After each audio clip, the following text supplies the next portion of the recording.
يوم يقوم الروح والملائكة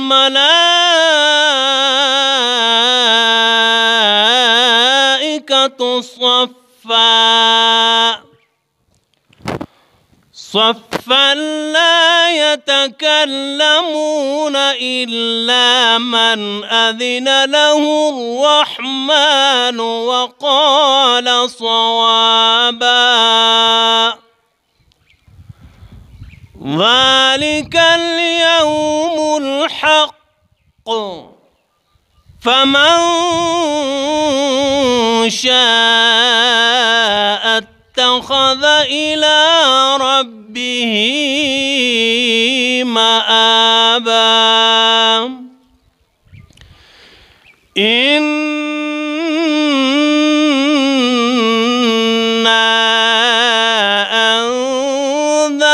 أنذرناكم عذابا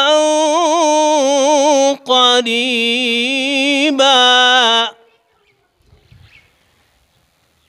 يوم ينظر المرء ما قدمت يداه ويقول الكافر يا ليتني كنت ترابا. صدق الله العظيم.